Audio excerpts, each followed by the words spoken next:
Hello, this is Dave. I thought I'd make a quick video to tell you not to give in, not to despair and never give up. Now that might sound oddly non-specific, but we're at war.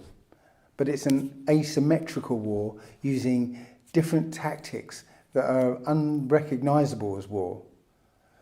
It has to be said that we lost the last battle, and that was COVID. And our casualties were enormous. Millions have died and millions more will continue to die. Not of the so-called virus, but of the vaccines. And now we're in the midst of the next battle. It's essentially a siege, an economic siege. In ancient times, an army would lay siege to a city by surrounding it and cutting off all supplies of food, water, medicine and all other necessities to force their opponent into submission without the need to fight.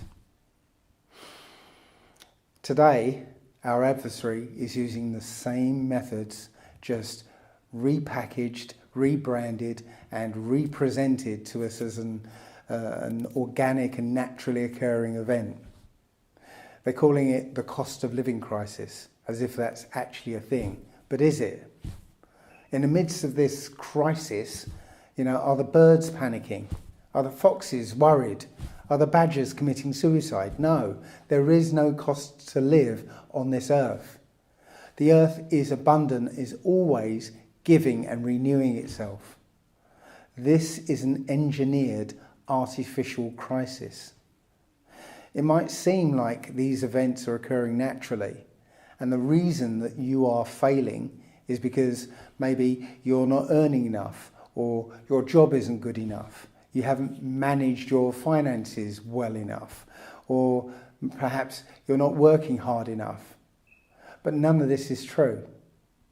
This has been intentionally manufactured to drive you into debt, confusion, desperation, and even suicide. It's no coincidence that several Western countries are rolling out suicide pods and enacting assisted death legislation, all in lockstep.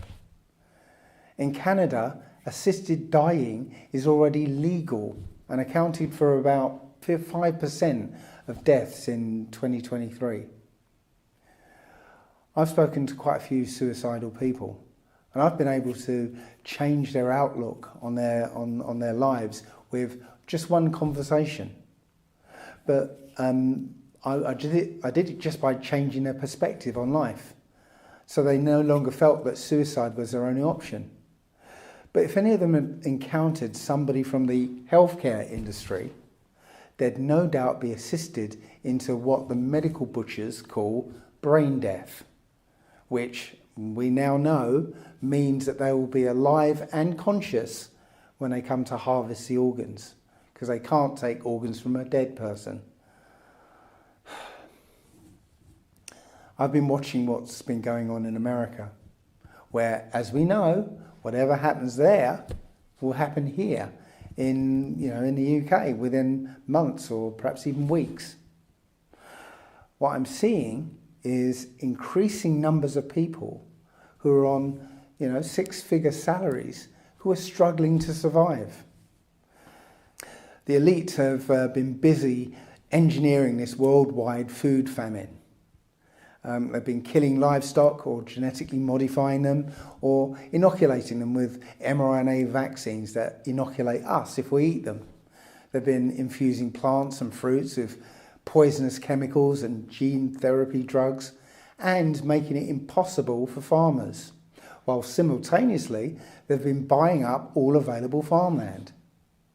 This famine will not look like a famine because the supermarket shelves will be full, but none of it will be food. But it doesn't matter if you actually find actual real food, because you won't be able to buy it, because the cost of being alive on this earth is rapidly exceeding the reach of all but the wealthy 1%.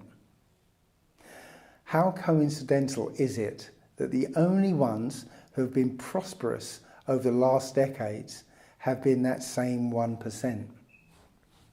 Is it coincidental that this 1% have stated on numerous occasions that they want to exterminate billions and billions of us. I don't think it's a coincidence that these same people are those who control the banks, the corporations, the government, the courts, the media, and the education system. The only reason we gathered together in these societies was essentially to take care of all our resources for mutual benefit. Now, that might have been how it worked in the past, but now it seems obvious that our resources are being taken from us for the benefit of the 1%. But it's all an illusion. The land is not owned. It is to be used. Birds and squirrels don't own the trees. They make use of them for food and for shelter. But once again, this 1% own all the land, more than they can ever use. But there again, they are using it. They're using it to subjugate us. But using something as a weapon to harm others is against natural law. So it's our right and our duty to disregard their claims. I believe, however, that we've been given a playbook, a set of misunderstood ancient books that tell us what's happening, who's behind it and why. It speaks of celestial beings entering our world and mating with human women to spawn their own bloodline, with the intent to wipe out and replace the race of man. However, the Most High has said multiple times, do not fear, because fear is unnecessary in this world. There are lots of solutions that we can employ to deal with these issues. So don't worry about it. Right? Don't fear the food famine. You have all the food, water and medicine you'll ever need. You have it with you at all times, and it's your urine. Now, I know that it sounds unpalatable, but you are being intentionally starved to death. And drinking your urine will keep you fed, hydrated, strong and healthy indefinitely. We all know it's a survival technique, and whether you know it or not, we are in survival mode right now. Now, money is the foundation of this illusion. And I've seen a number of videos with people saying that they are getting to the point where they will have to start stealing just to survive. That shows you how much we've forgotten about who we are. All of these countries that we live in are bankrupt. They have absolutely no money. So we became the money. The government borrows money using us as collateral. And all other money comes into existence when we sign our names to authorize its creation. We are the creditors. Money doesn't come from the banks. The banks ask permission from us to create it. So if there aren't enough bank promissory notes out there to pay things with, then pay with your own promissory note. So make up your own note and pay with that. You're not stealing, you're paying with a valid cash instrument. The shop can deposit that in the bank and the bank can credit their account with it. Okay, the bank's articles of association state that that's what they do. Right? They just don't want to do it for you. You don't have to pay council tax for any reason whatsoever. Okay, because there is no law saying that you have to pay it. Don't pay for water. Instead, charge them your fees for making the water that they supply drinkable, and tell them that you'll pay their charges if you pay yours, or you'll pay their charges if they pay yours. Don't pay for their made-up fines and penalty charges, because they're all based on rules that don't apply to you. You can't be imprisoned for not paying, only intimidated and threatened by toothless enforcement agents. Don't let their fear tactics change who you are or how you live your life. Don't lose heart. This is an utterly wicked world, dripping with evil. But most can't see it because their minds have been slowly conditioned to accept it. We have elites drinking the blood of terrified children. Computer chips made of living human conscious brain cells. Children sexualized and brainwashed into changing their genders by depraved drag queens. We've got planes spraying poison in the skies every day. We've got defibrillators in school playgrounds. Baby dismemberment facilities, organ harvesting from living people, suicide pods, etc., etc., etc. It's a nightmare that we have to struggle to wake up from. But waking up is what's happening today. Right? What we need to do, the only thing we need to do, is to say no. Yeah, there's a meme out there, and the people said no, the end. And it's true. All we need to do is say no. We're not going along with it. And just don't go along with what these governments say. I mentioned about the Nephilim, the children of these celestial beings and human women.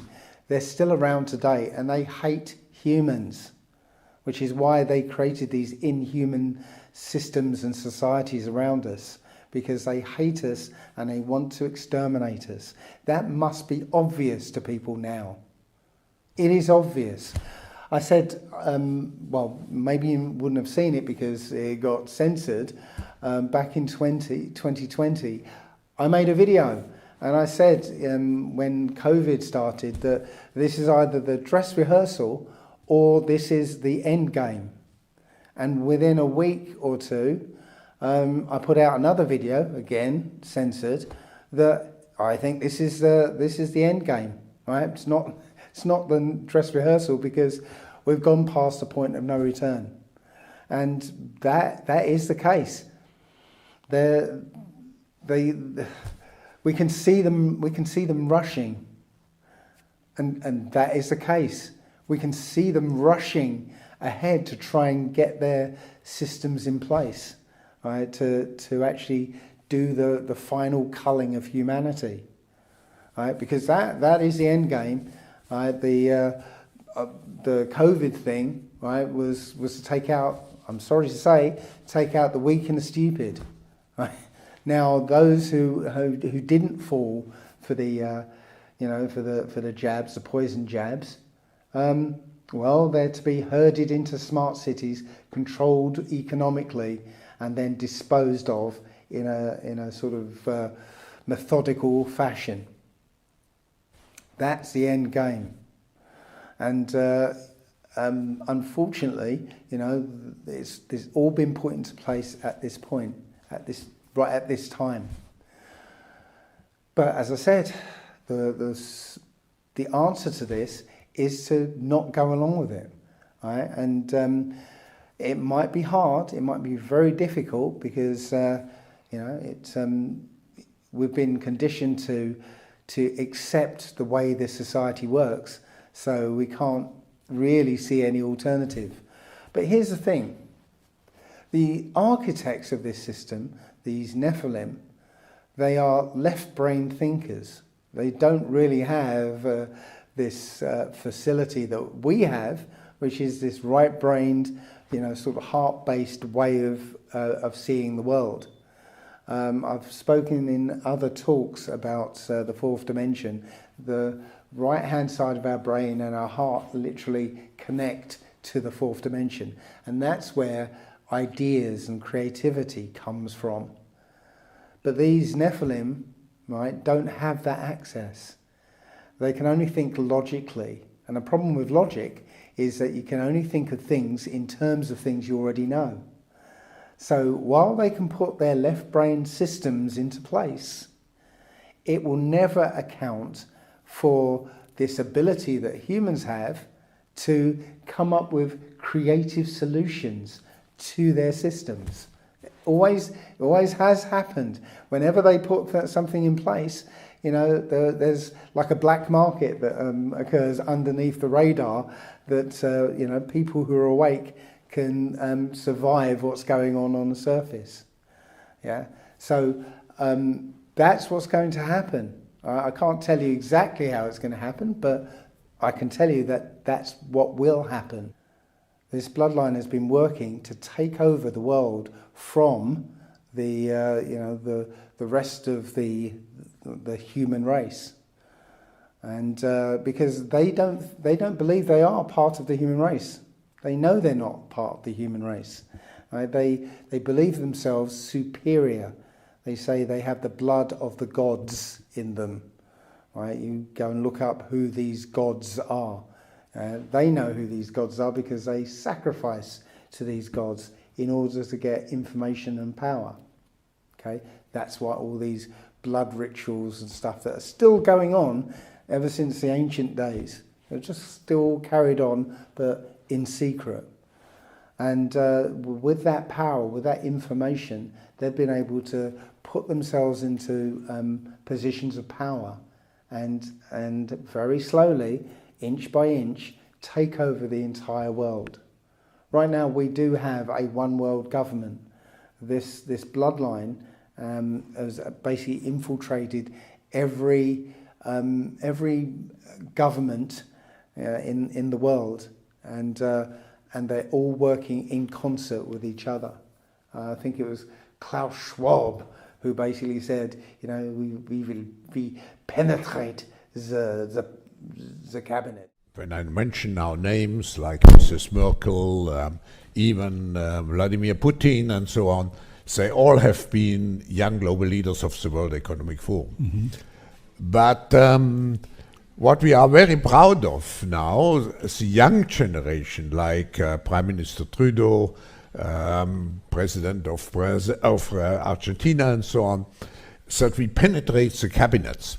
So, you know, they literally put their people everywhere, in every position of power, every position of influence. Okay, and they've been orchestrating a puppet show for the benefit of the humans. Right, so here we are in this world, right, which has been completely taken over by, okay, for want of a better word, aliens who hate humans. And the goal is to exterminate the humans. Now, there's a book that explains the whole story from beginning to end, and that's the Old Testament. And the Old Testament basically tells you that we've won. We win this battle. And they know it too. They know it. And so what's happening right now is that they know they're losing or they've lost, and they're going to try and take as many of us with them as they go. Because they've got that spiteful hatred. Even though they've lost, they want to inflict as much damage before they die out altogether. And how is it they're dying out? Well, despite their claims that this world is overpopulated, in fact, the opposite is true. While they're screaming, we've got to reduce the population, right? In actual fact, the population has gone extinct. I was just about to say is going extinct. No, it's already happened. There are a lot of countries, many countries, especially the Western countries, have been below replacement levels for generations, which means it's mathematically impossible for them to recover. So the population collapse has happened. Right? We're just seeing the last generations run down. Essentially, that's it. Okay, but there is only one continent that isn't actually going that way, and that's Africa. All right, where well, when I say Africa, a particular part of Africa, it's called Sub-Saharan Africa, or Negro Land, as it was called. Right. That's the only continent that's still well above replacement level, even though it is starting to collapse. right? But it's not there yet, and it won't be there for quite some time. All the other populations in the world have actually collapsed. I remember doing a video back in 2017, was it 2015, one of those, where I showed an MEP who was saying in the European Parliament that this is the top issue that should be discussed, and it isn't being discussed. Mr. President, demographers tell us that in order to sustain itself, a population needs a birth rate of 2.1 live births per woman. In the whole of Europe, the only country that is reproducing at sustainability level is Albania, or Turkey if you count Turkey as a European country. Nowhere else. Europe, including European Russia, is scheduled, according to one UN report, to lose 100 million people over the next 40 years. Germany alone is going to see a shrinkage of its population of 20 million. These are not projections about what might happen if we don't do something. If you like, there's nothing we can do about it now. The decline in birth rates has already happened. The only question is how we deal about it. Why did it come to this stage? What brought us to this pass? Well, one doesn't want to oversimplify. There's obviously a lot of things going on to do with changing working patterns, to do with the spread of contraception, to do with the different role of women in society, to do with longevity. But I wonder whether one part of the problem is the way in which the state has expanded and squeezed out the private sphere, has annexed to itself jobs and duties that were traditionally discharged within the family: childcare, education, social security. The first generation raised with cradle-to-grave welfare, in other words, to be excused the traditional responsibilities of adulthood, was also the first to give up on parenthood. And we now face a choice between demographic collapse or importing 100 million people to sustain our numbers and pay our pensions. This should be the top issue in Europe, and it's not one that we're going to address by arguing about changes in employment regulation. But, by about 2050, Europe is going to lose 100 million people. But those projections were wrong, because we've already reached that stage, right? Because it's not only the population is declining, the rate of change is increasing as well. So you can't, when they make a projection, they can't, because they can only make a linear projection, and this is an exponential collapse. So basically this MEP said, the only things we can do about this collapse that has already happened is accept the population collapse or import 100 million people. Guess which solution they chose? Yeah, so this migrant crisis isn't accidental. It isn't, all these refugees. No, they were invited in. So that bloodline and other bloodlines are declining.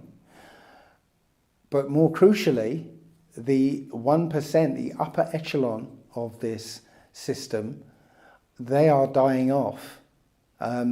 We've seen members of the royal family, we've seen, the Queen. She died, but, she was already dead 4 years before they announced it. Right? You can go to watch the footage of the funeral. Coming up as we watch that journey of the State Heiress carrying Her Majesty the Queen's coffin to Windsor Castle. It is part of that journey, hasn't got there yet, on the rather unprepossessing now A308. That runs alongside the Thames, which Martin, of course, takes it past Runnymede. Yes. And all the resonances there of King John and Magna Carta, and that then started to establish the relationship between the monarchy and the people. It did, and we then had in 1265 a Parliament meeting in the very place where she has been lying in state for the last 4 years, Westminster Hall, and also Runnymede. Yeah, so I believe Charlie Sausage Fingers has been dead for a while as well. We're just seeing body doubles out there. In fact, I think I saw a video of Charles hugging a group of black women.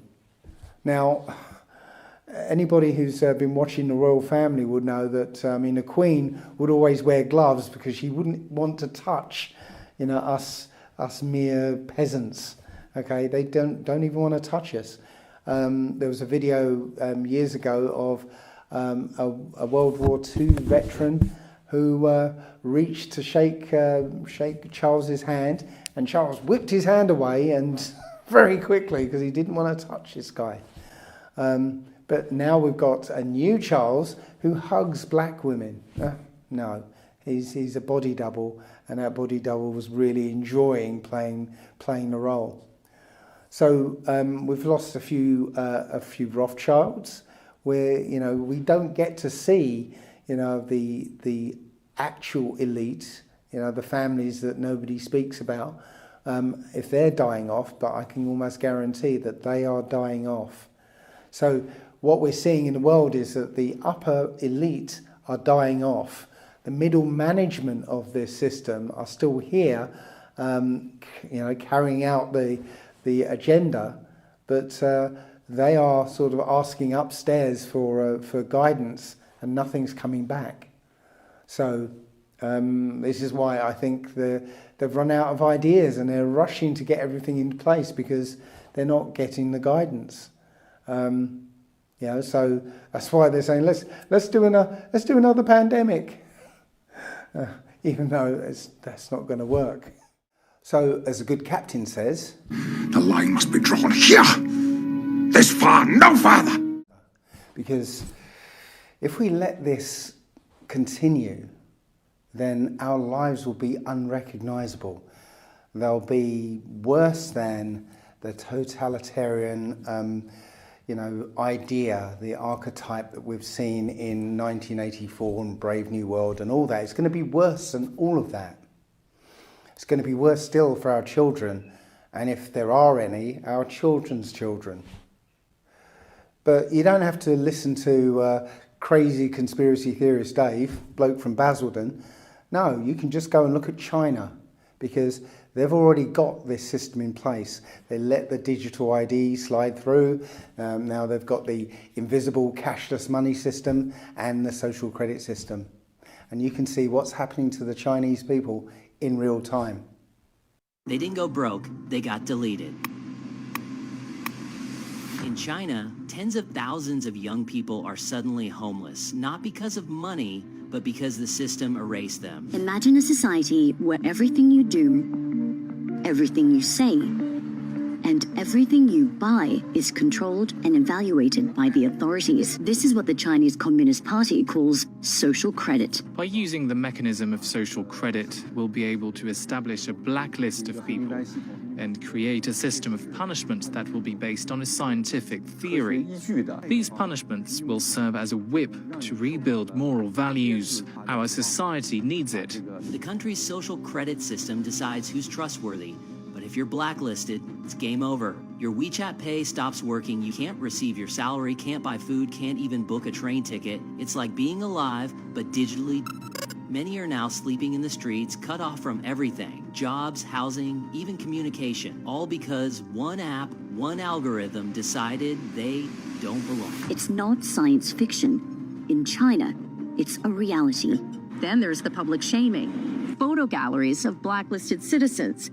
There's even an app that shows who around you is in debt. They're not criminals. They didn't steal, cheat, or harm anyone. They just fell too low on a score and vanished from the digital world. Critics say it's a glimpse into the future, where technology doesn't just track your life, it controls it. So ask yourself, if your entire life depended on your digital reputation, how long before you get deleted?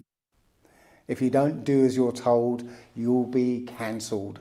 Your money's going to be switched off, your ID won't work, and in this zero trust world, you're not trustworthy anymore, because you're not a good citizen as far as the system tells you. Now, when you look at China, you're still seeing the early stages, the early rollout of this system. As it becomes completely widespread, where everybody is enrolled in this thing, then that's when the totalitarian state comes into play, you know, in a big way, worse than 1984, worse than Brave New World, something that we can't even imagine, and you know, then will be the fall of mankind. So it's important. So it's very important. So it's important that we do something about stopping it now, right? And it doesn't take much. The only way they can get this to work is if they get the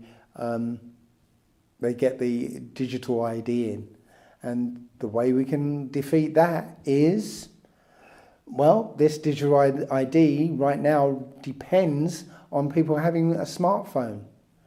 Now, these smartphones aren't phones.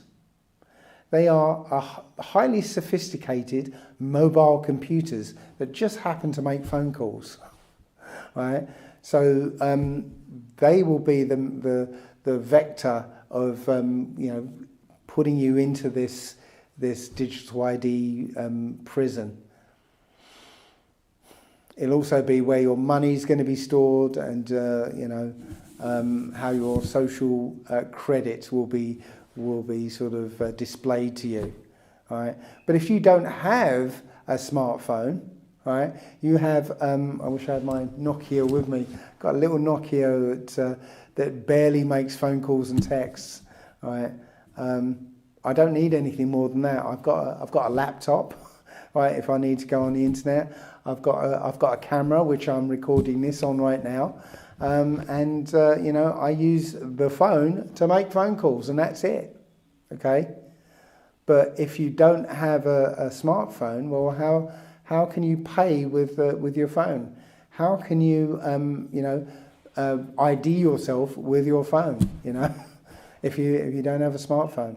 So to beat this, you know, just requires you not to fight, not to march, you know, not to riot, but just to say no, just to see where this is going and just not comply with it.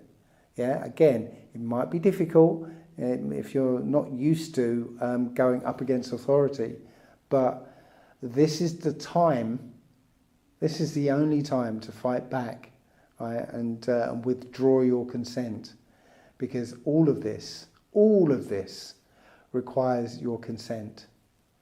So just say no. Thanks for listening. You will get a digital ID, but what if we do? Imagine if the whole of the UK decided not to sign up to the mandatory digital ID. Here's what would happen in the first 30 days, and by day 30, that's when the story really begins. The rollout begins and nobody signs up. Billions are expected overnight, but online portals sit empty, mate. The press call it a national act of defiance, and the government are just sitting there looking shocked. Pharmacies go off book, doctors start handwriting notes, employers pay cash in hand, benefits freeze, universal credit, pension, child support, but communities rally. The state may hold the money, but people take care of their own. The media splits. The Mirror and the Independent call it sabotage, but independent outlets call it for what it really is. A proper strike. Here goes Keir Starmer on the news saying, parents should be thinking about their children. To the public, that man just sounds desperate. Full month in, the refusal holds. System stalled, the economy bleeding, and the government cut off by the people. Turns out making digital IDs mandatory wasn't a strength. The whole system collapses the moment people stop playing along.